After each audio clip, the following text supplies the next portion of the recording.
Good morning, everybody. It is 9 a.m. Thanks for tuning into our stream here on WGRZ-Plus. Look who's here. Hey! I'm excited to do this with you. What's up, buddy? How you doing? Way back. Oh, yeah, absolutely. Like 20-ish We've years. known each other, my old friend Melissa. And that's why I think it's so endearing that you call me Missy on air. Missy? You know me as Missy. She's Missy. Yeah, oh, that's fun. It's right. It's always fun when it's always fun when we're together. Yeah, and again, there's a weather impact alert, but it's not a big deal. The amounts aren't really impressive. Yeah, but it's just the timing of it that it's coming when people are driving home, and we all know it only takes one bad driver to screw up the evening commute for everybody. There's going to be a couple more spin-outs, and that's enough to screw things up. So if you don't have to be on the thruway, if you don't have to be on the 290 between 4 and 7, don't do it. And especially the ramps. They're always just the worst. The bridges, the ramps, that you think you're driving fine on the 290 or the 219 or whatever, but take your time on the ramps. I used to live by the Niagara Falls Boulevard exit of the 290, and that's like a right to. Yep. And you'd see a fellow Western New Yorker just facing the wrong way. So again, it's winter driving skills, and again, by Buffalo standards, it's not going to be a big deal. I mean, look at the timing of this, 4 to 8 p.m., and this is why we do the weather impact alert, and we're sort of fluid with our timing with things, right? We're going to try to pinpoint when and where to give you an extra heads up for you. And it's going to be a mix of stuff. It's of lots of stuff. It's a lot of stuff. Yeah, we're going to get this much snow. That's it. Just 1 or 2 inches of snow, but it's going to transition and again, it's like a 3-layer cake, right? It's going to snow. I love this analogy that you did. Should I do it again? Sure, do it again. It's a 3-layer cake. The top layer, the cloud layer, is cold enough to make snow. The bottom layer where we are, it's below freezing. But in between, there's going to be a warming layer. It's going to be above freezing. So the snow is either going to melt or partially melt on the way down. And then this drop is either going to freeze or partially refreeze on the way. So it's going to be, and if it freezes entirely, it'll be sleet. And if it stays as liquid, it'll freeze on impact, and it'll be freezing rain. The ice has been so bad lately. Yeah, it's going to be another sort of like what we had like a week and a half ago, where it's going to be a layer of snow and another layer on ice. Lovely. On top of the snow that we already have on the ground. So be careful driving and be careful walking. Yeah, we'll walk out of here. That's basically our impact. And again, by Buffalo standards, it's February. It's snow. We're not going to blow things out of proportion. This is just a heads up from your friendly neighborhood meteorologist for some extra time and some slippery spots. Again, it's the external steps, which are slippery, okay? And again, I'm the dog walker, and there's going to be it's the black ice that you don't see that can knock you on your keister. We don't want that to happen, okay? 22 degrees right now, and again, temperatures across Western New York seasonal, and usually southern tier a tad bit cooler than areas north of Springville. This is the graphic I already showed, so let's go through future look now to time out the precipitation. A pretty quiet morning. A quiet midday. It is the afternoon where you see this the snow develop. Again, not heavy snow. It's going to be light to moderate snow. Nothing we can't handle. But watch this pink. This is that sleet, that transitional precipitation as we get that warming layer aloft. And eventually it does become all rain. But, until 8 p.m. or so, be aware of snow and then a layer of sleet or freezing rain just to make things slippery. Okay, notice how we warm. The temperatures warm through the 30s. Tomorrow morning, the big story will be wind. The wind will abruptly go to 45-mile-an-hour gusts. It's going to be not that windy at 7 a.m., but by 9 a.m., the wind's really going to be howling with 45-mile-an-hour wind gusts off the lake. And again, some snow showers throughout the day, but not especially impactful. Maybe a coating to a half inch or so.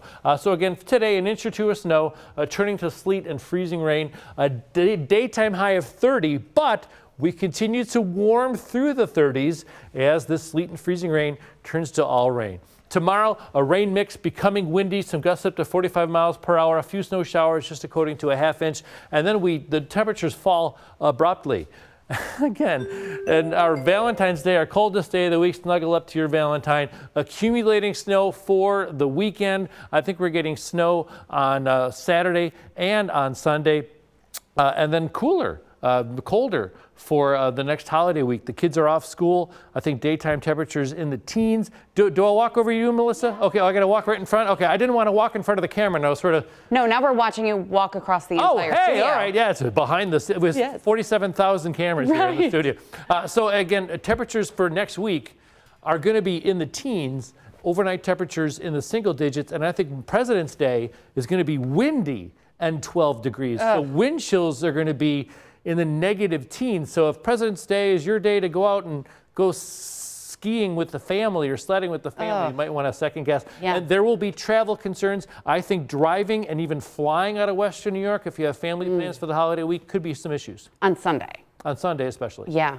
Well, it's a good thing that the kids do have off from school so they can, stay in and not have to travel out on the buses and Agreed. everything next week. But at the same time, you also want to get the kids out of the house, have them go play when they're off from school, and it's going to be too cold to do that next week, or really bundle them up. And just as Storm Team 2, team is our middle name, but I would anticipate that there will be another, we're going to consult with each other, and I think there'll be another weather impact alert issued for this coming weekend. We'll see what everybody says. I'll talk to Jen and Dan and Patrick. Yeah, and you were saying to make sure you check your flights, and if you're leaving on Sunday, it could be nasty. Yeah, it could be nasty, not just because of us, but because of what's happening in other, to the Midwest and flying east as well. It's going to be a large-scale system, not lake effect. It's going to be a large-scale synoptic snowstorm. Okay. All right, we'll talk more about that later. Let's talk about the Bills now, shall we? Okay, sure. Okay, member of the Bills staff is now expressing his appreciation after he was thanked on national TV by Josh Allen during his MVP speech. The Bills finally introduced fans to Slick Rick from the mailroom by sharing this video on social media. They call me Slick Rick, they call me Rico, but my real name is Roderick. I'm the mailman. I take deliveries and I deliver the mail. Thursday, when I went home to watch the NFL awards, I was saying I was going to cry if Josh didn't win the award. So when Josh won the award, I was happy and jumping around, overjoyed. And then when he went on stage and started mentioning things, It's a Slick Rick in the mailroom. and he mentioned my name, I started crying. I basically broke down in tears. I couldn't believe it. I really couldn't believe it. And I still can't believe it to this day. I'm a diehard Bills fan. I've been a diehard Bills fan all my life, and I was blessed to be living the dream working here for the Bills. And Bills Mafia, we are number one, and we will win that Super Bowl one day. I saw a really great meme that was shared on Instagram of the scene from Elf where Will Ferrell is dancing in the mailroom and doing like the Russian kicks and stuff. Yeah. And they said like, this is Slick Rick in the mailroom celebrating after Josh Allen mentioned his name. And it was just really cute and funny. And I just love that Josh Allen didn't just mention Slick Rick, but also the equipment staff. Yeah, You're sure. friends with Jeff Mazurek, the equipment manager for the Bills, who has worked for the team forever, since he was like 20 years old. And then he also mentioned the cafeteria staff. And Josh always gave a shout out to the cafeteria workers, and specifically the turkey burgers. Do you remember during it was training camp, and there was this big, huge thing about the team loving the turkey burgers. They were raving about them, yeah. And so just for him to, the MVP award is for the most valuable player, but he really made it about so many other people, and I just love that. It's so endearing. I talked to Jeff, and he talked off the record. What's Josh like really off the air? This is like when he first got drafted. Has he got a big ego? And he said, no, he's a big goofball. He's just a genuinely super nice guy. So it's nice to have him as the leader of the team, and one of those people that even off the field, someone you can look up to. Right. It's so great that he is as wonderful, behind the scenes as he appears to be when he is talking to the media. His family's not embarrassing. No. So it's nice. Yeah. Okay. The future of Amari Cooper is in doubt now. That's according to the 33rd Team, which is a football analysis website ran by former NFL executives and coaches and players. So they are projecting that Cooper will command a 2-year, $34 million deal in free agency. Dallas, Arizona, the Chargers, and Detroit were named the best fits. What do you think? Not for that money, although I don't know, but I don't think we didn't get the production that we thought we were going to get, although he was dealing with injuries. So yeah, they know better than I do, but I think we need another weapon, but maybe out of the draft, I think we need a speedster. Not sure if a Cooper has the speed that we need. Yeah, so there's also, speaking of speedsters, there's word that Hollywood Brown on the Chiefs might actually be a good fit here, and that Josh has mentioned that he would like to play with him. And so the Bills are like top contenders for Hollywood Brown, which we need a wide receiver. And so that would be very cool to steal him from the Chiefs. Someone with separation, somebody that could really stretch the defense a little bit and create more running room for Cook and whatnot. And again, I'm just a guy that plays, Madden and watches football. So I'm never coached except for Little Loop 20 years ago. But I would, just a speedster, someone that could really get separation from the defenders. Yeah. Now that same website, the 33rd website, looked at the biggest needs of every team heading into the offseason. And for the Bills, we're talking about speedsters, but they're saying it's the cornerback position is the biggest need. The 33rd team says, quote, the Bills need depth all over the defense, but adding another starting caliber cornerback on the outside needs to be a priority. I would agree with that. Yeah, that's obvious. Yeah. And you can see what Philly did with the decent pass rush. They didn't blitz at all. They just sent 4 guys, and they wreaked havoc in the backfield too. So, and Mahomes, I like him. I respect him. He's a heck of a quarterback. But if he doesn't have time, so I think the pass rush. I would go pass rusher first and then corner. Yeah.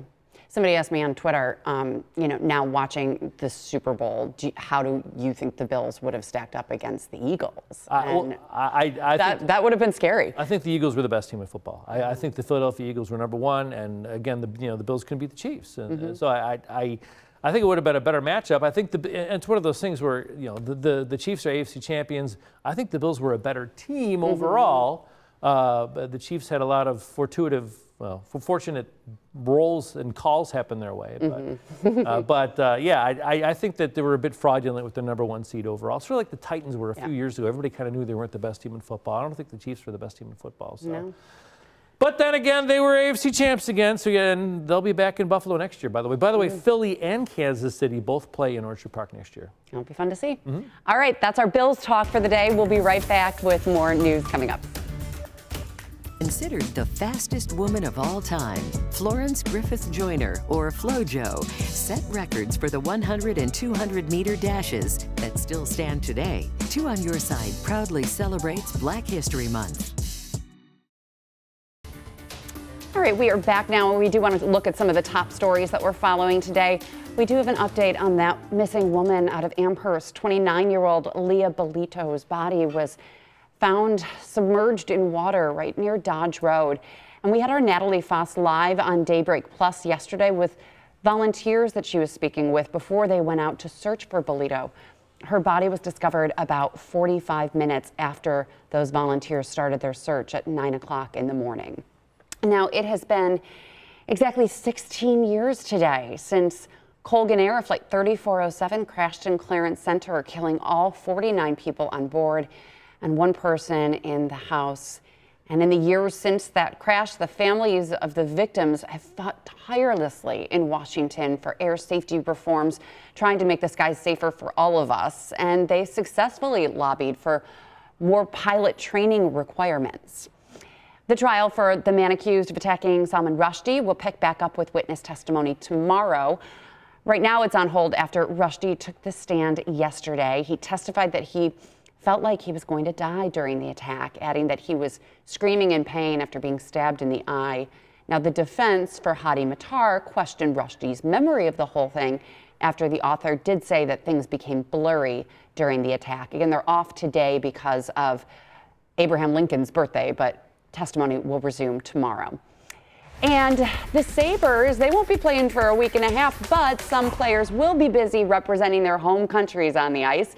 The Four Nations face-off kicks off today, and so we will see 3 Sabres taking the ice in the week-long tournament. NHL stars from Canada, Finland, Sweden, and the U.S. will go head-to-head to prove their country has the best hockey. So today, Sabres defenseman Rasmus Dahlin is suiting up for Sweden in its game against Canada. That's tonight at 8.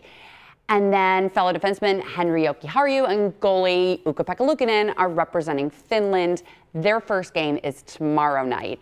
And Saturday is going to be a tough night for Sabres fans with Jokiharju and UPL taking on Dahlin and the Swedes. Wow, that's that face-off runs through next Thursday. Are you impressed with my Ukko-Pekka Luukkonen? During one of the cut-ins, you got to, it's called compressed. You got to be careful. And she said Jokiharju and Ukko-Pekka Luukkonen within 10 seconds. And that's tough to do. That should be one of them vocal coach things. Right, it's- unique New York. It's the and but are the words that I'm screwing up. But Yoki, how are Ukko-Pekka-Luukkonen you? just like rolls off the tongue. Yep, and Ukko-Pekka-Luukkonen, UPL. Yes. Yeah, terrific. It's too bad. Yeah, we don't have any players for the U.S. I mean, and it was only those 3 players for the Sabres. Just don't get hurt, fellas. No kidding, right? You might be complaining about the cold. I am. I'm definitely done with this weather, but for some people, they really do love it. The winter sports enthusiasts, and especially ice fishermen. And Dave McKinley, this was his cup of tea. You got to see the story that he has about some people who are enjoying this weather. Yeah, hey guys, McKinley here, literally walking on water or shuffling along like Burl Ives as the snowman in Rudolph the Red-Nosed Reindeer. And ice fishermen say this is the best year they've had in a decade. They drag their gear out on sleds, but the question is where? I asked some people and they said, come on out here. With the depth of the ice, they needn't have fear. 12 inches of ice here. I haven't seen that in years. For some, getting out here never gets old. Come out, set up my tip-ups and experience the cold. Some of them pitch tents. Sometimes they even heat them. But with the sun out and no wind, Today we don't even need them. once you get the hole drilled, you've nary a care. Put the minnow on the hook, We just throw it in there. and if they're not biting here, to another spot they'll hop. Some days you catch nothing and other days it's nonstop. Of course, dragging all that gear again gets you to huffing and puffing. This is our 3rd time moving out today. Can't find nothing. Keep the hole clear with a ladle or cup. Sit back and relax. Wait for that flag to pop up. For winter enthusiasts, it's a paradise galore. Between hunting and fishing, I'm pretty much busy year-round with outdoors. To them, it's a marvel to have this so near. We went north towards Alexander Bay one day last year. 201, they will tell you this day was a winner, although it's much better if you catch pike for dinner. But even if not, and if that line never twerks. Even a bad day's fishing beats a good day at work. On your side, at the small boat harbor, Dave McKinley, Channel 2 News. He's amazing. He's the best feature reporter in the building. I absolutely, not me. You're amazing too, No. but Dave McKinley Yeah, and he's his great. writing Yeah. and how writing a poem wrote it- with sound bites He wrote it in backwards. the poem. Yeah, he has to write it backwards. You pick the bite.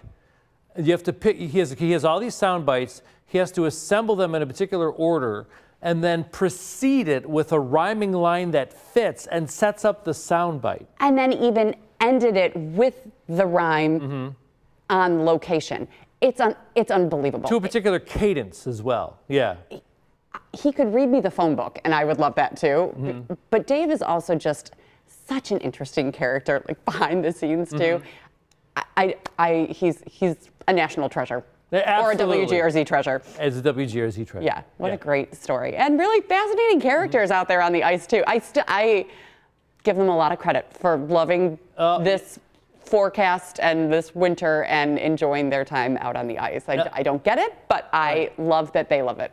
I do not understand ice. I don't like fishing in July, but I know people like fishing. Yeah. And then ice fishing is like a double negative for me. Right. But but it's their cup of tea. But that's okay. They got the huts, they got the heat, they're ready Yeah. to roll, they got their friends. And we will have good weather for ice fishing until it seems like June. My version of ice fishing, I like to golf alone sometimes. And that's like me just being by myself and hanging out. Not due to I a like lack. golfing with you though. Oh, that's true. We've done that as well. Okay, so now I reverse course and I saunter over to the weather wall. Yes, Is that what I do? go saunter over. Okay, I will saunter. Saunter I will. I wish to just have all the cameras just follow me. Yeah, look at this. Look at this. Get away. Careful. There's so many cameras. My goodness. Tripping hazard. Okay, so again, not a big deal. And we're not hyping this. And again, the National Weather Service, whom we love, they have a winter weather advisory. But what they do is they stretch out their time frames. Their winter weather advisory is from 1 p.m. today until tomorrow morning. And what we've done with Storm Team 2 is compress it to really, we want you to focus on the time frame where that will be the most impactful, okay? And here's another thing, that if this weather event were to take place in the middle of a Saturday, it wouldn't be especially impactful. The fact that we're having the snow and transitional precipitation to make things slippery during an afternoon commute really is why we're doing the weather impact alert. So we're not overhyping this. It's an inch or two of snow. So I don't know, why are they making a big deal out of 2 inches of snow? Because there's going to be a layer of sleet or freezing rain, which is going to make things extra slippery, you know, like it did a week or two ago, okay? Again, we got this. This is Buffalo. It snows this February. We know it's not a big deal. So let's time everything out for you. Again, we're dry today. The first flake is around 3 p.m.-ish. It's not lake effect. It's not going to be a heavy snow. It is going to be like a light to moderate snowfall for the commute. If you happen to be in the southern tier, around 6 p.m. or so, you see that pink? That is that transitional precipitation. This is where it's forming as snow aloft. There is an inversion in place. Usually, temperatures will cool as you float upwards in a hot air balloon. But this time around, it's going to be warmer aloft than it is down here. So it's going to form as snow, melt or partially melt as it goes through a warming layer, temperatures exceeding 32 degrees, and then either refreeze or partially refreeze or freeze on impact when it gets back to the ground level. Okay, so here we are, 8:30. Again, you do see some snow. The higher amounts, closer to 2 to 3 inches for Niagara, Orleans County, closer to 1 or 2 inches for Erie County. Again, you see all rain as we continue to warm, a non-diurnal temperature pattern. So we're going to warm. 1 a.m. is going to be warmer than 1 p.m. as we work our way through the 30s. Tomorrow is going to be a day with wind and rain, okay? Wind gusts up to 45 miles per hour tomorrow. So again, 1 or 2 inches of snow turning to sleet or freezing rain. And again, mixed turning to rain as we continue to make our way through the 30s. Tomorrow starts at 37. It's a rain mix becoming windy, gusts up to 45 miles per hour. It's going to happen pretty quick. It's not going to be a long-lived wind event. It's going to be from about 9 a.m. to about 2 p.m. or so again, and then the winds start to settle down, but we become considerably colder for the next. Where do I go now? Do I toss the break? Do I go to? I come back to Missy again? All right. Well, a lot of choreography with this show. Yes. My goodness. You're earning your steps today. Let me saunter over here. Yes, keep sauntering. So temperatures in the teens again. Can we take the other? Can I take the? I feel bad if I don't show all the zones. Can we take the 7-day again, or is that out of sync? I don't know. Oh, there it is. There we go. I just want to click over for our buddies south of the stadium. South Towns is Orchard Park to Springville, and then extending into Wyoming County. Wyoming County. I know you're not the South Towns. But, you know, we got to cut Western New York in a 4-layer cake. I love my cake references this morning. And then southern tier would be areas south of Jamestown, south of Springville, Cattaraugus, Chautauqua, Allegheny County, Pennsylvania. So look at these temperatures we're getting for President's Day. Yeah, it's going to be single digits at times. Yeah, I see that. Okay. So let's talk about summer then, and festivals and festival season, and Wingfest in particular, which ends our summer. They're up right now for an award with USA Today for Best Specialty Food Festival. And so you can vote through March 3rd. Currently, Wingfest is in second place right now. And so you can vote once a day from any device. Then, as I was checking, I was seeing that there are other festivals and other places in Western New York that are also up for these 10 best awards from USA Today. Take a look at this. This is Taste of Buffalo.